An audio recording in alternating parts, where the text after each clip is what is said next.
안녕하십니까. 반갑습니다. 박정택 목사와 함께하는 패스트 제자 훈련에 오신 여러분들을 환영합니다. 반갑습니다. 오늘은 2단계 베이직 트레이닝 기본 훈련의 마지막 국가에 오시게 되었습니다. 정말 반갑습니다. 여러분, 그동안 이제까지 훈련이 즐거우셨습니까?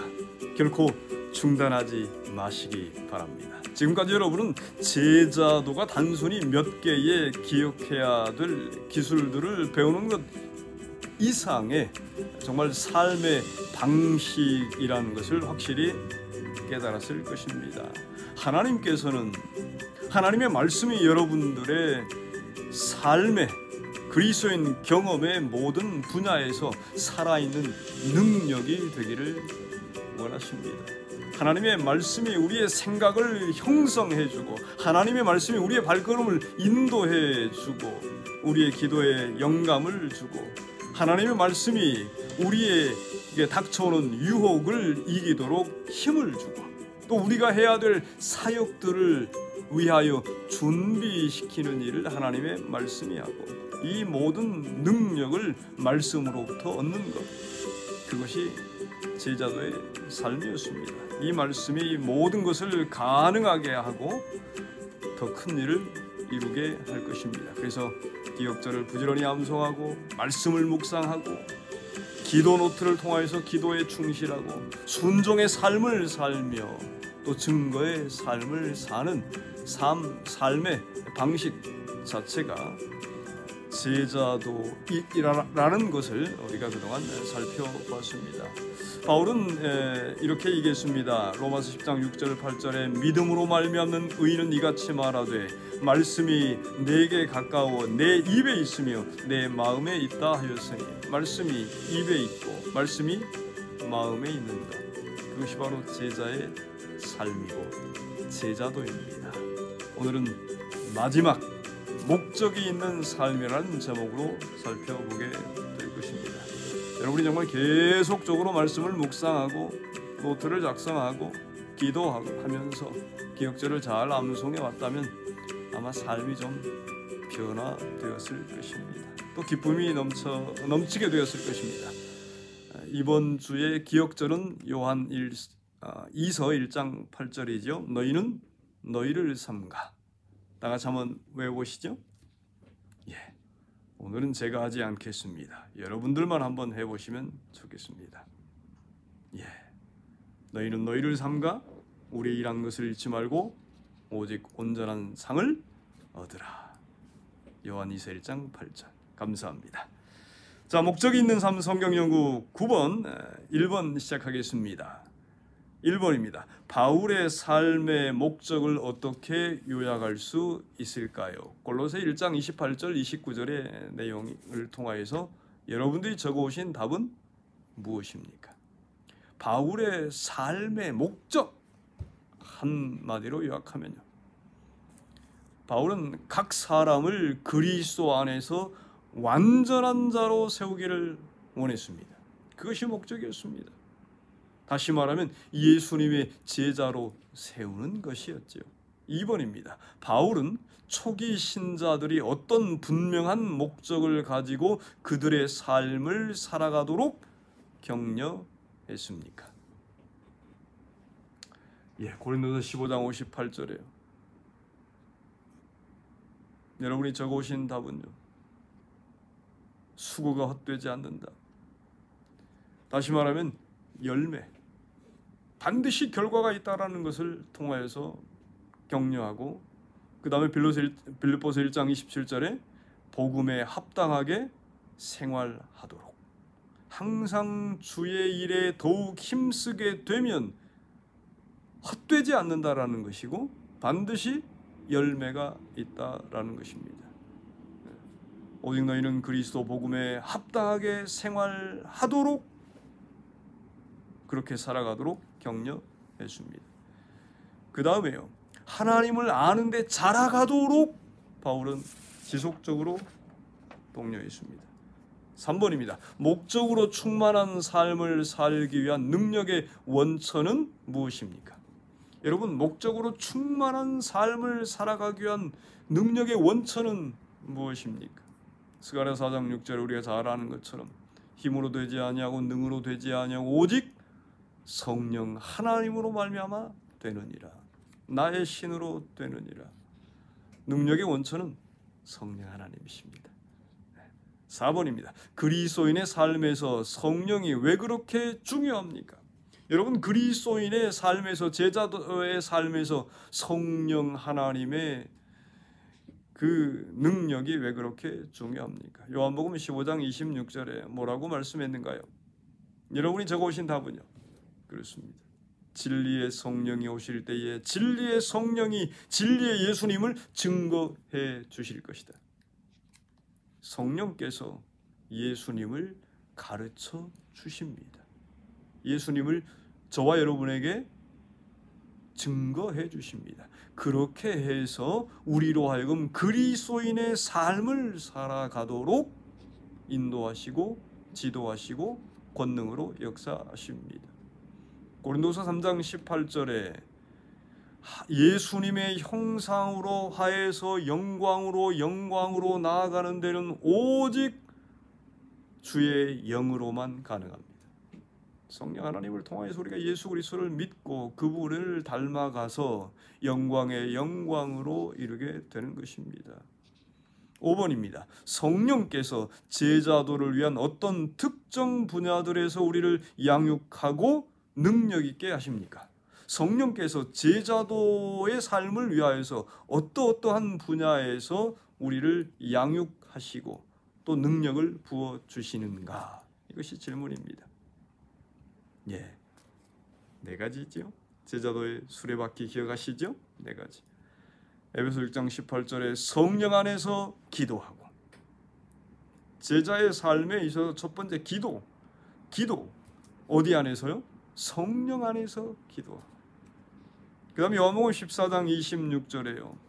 성령께서 모든 것을 가르치시고 성령께서 너희에게 말한 모든 것을 생각나게 하시리라. 성령께서 우리를 가르쳐 주시고 성령께서 주님의 말씀을 생각나게, 기억나게 하는 것입니다. 그 다음에 3번째, 에스겔 36장 27절에 내 신을 너희 속에 두어서 내 율례를 행하게 하리니, 여러분, 순종도 성령 하나님의 도우심과 성령의 능력으로만 가능한 것입니다. 율법을 준수하는 것도 성령의 능력으로만 가능합니다. 사도행전 1장 8절에 오직 성령이 너희에게 임하시면 너희가 권능을 받고 나의 증인이 되리라. 증인이 되는 것도, 권능을 받는 것도 오직 성령으로만 가능합니다. 제자의 삶 4가지, 기도 오직 성령으로만, 말씀도 깨우침도 성령 하나님의 능력으로만, 순종도 율법을 순종하는 것도 성령의 능력으로, 증거도 증인이 되는 것도 누구의 능력으로요? 성령 하나님의 능력으로. 그래서 제자의 삶에서 성령 하나님이 얼마만큼 중요하다고 말할 수 있는가요? 그렇습니다. 억수로만입니다. 겁나게 중요한 것이지요. 6번입니다. 어떤 사건이 우리의 삶에 놀랍게 부어주시는 그 성령의 능력을 받을 수 있도록 가능하게 하였습니까? 사도행전 2장 22절, 24절, 33절, 갈라디아 3장 13절, 14절 내용입니다. 보면 여러분의 답과 같을 것입니다. 십자가로 말미암아 가능했고, 부활 승천으로 말미암아 가능하게 되었고, 결국에 하늘에서의 예수 그리스도의 대제사장으로서의 대관식을 통하여서 오순절 성령이 이 땅에 임하시게 되었습니다. 십자가로, 승천으로, 하늘의 대관식으로 말미암아 하나님이 오른손으로 예수를 높이심에 그가 약속하신 성령을 아버지께 받아서 너희 보고 듣는 이것을 부어 주셨느니라. 우리로 하여금 믿음으로 말미암아 성령의 약속을 받게 하려 함이니라. 그래서 우리 예수님께서 십자가에 달리신 것입니다. 7번입니다. 성령을 받는 일에 있어서 우리가 담당해야 할 역할은 무엇입니까? 권능으로 역사하시는 성령을 받기 위하여서 우리가 감당해야 될 역할이 있습니다. 세 가지를 말씀하고 있죠. 누가복음 11장 13절, 야고보서 1장 6절, 예레미야 29장 13절에서요. 첫 번째는 구하고, 두 번째는 믿고, 세 번째 전심으로 찾는 것. 구하고, 구하는 자에게 성령을 주시지 않겠느냐? 첫 번째 구해야 합니다. 믿음으로 구하고 조금도 의심하지 말라. 믿어야 합니다. 구하고 믿고, 너희가 전심으로 온 마음으로 나를 찾고 찾으면 나를 만나리라. 전심으로 찾아야 합니다. 8번입니다. 온 마음으로, 온 마음과 믿음으로 당신을 위한 하나님의 최고의 목적을 이루실 성령의 능력을 구하고 지금부터 예수님 오실 때까지 참된 제자의 삶을 살기 위하여 당신은 얼마나 기꺼이 헌신할 작정이십니까? 하나님께 드리는 간단한 기도문으로 당신의 결심을 적어 보시기 바랍니다. 꼭 여러분 그 기도문을, 헌신 기도문을 적어주시면 좋겠습니다. 이제 실제적인 제안들 한두 가지만 좀 보겠습니다. 여러분, 우리의 생애 가운데 우리를 신실하게 지켜줄 수 있는 유일한 힘의 근원은 성령의 능력을 의지하는 것입니다. 우리 성령 하나님의 능력을 의지하는 것입니다. 예수 그리스도의 제자로서 꾸준히 헌신하기 위해서 우리는 성령 충만한 사람이 되어야 합니다.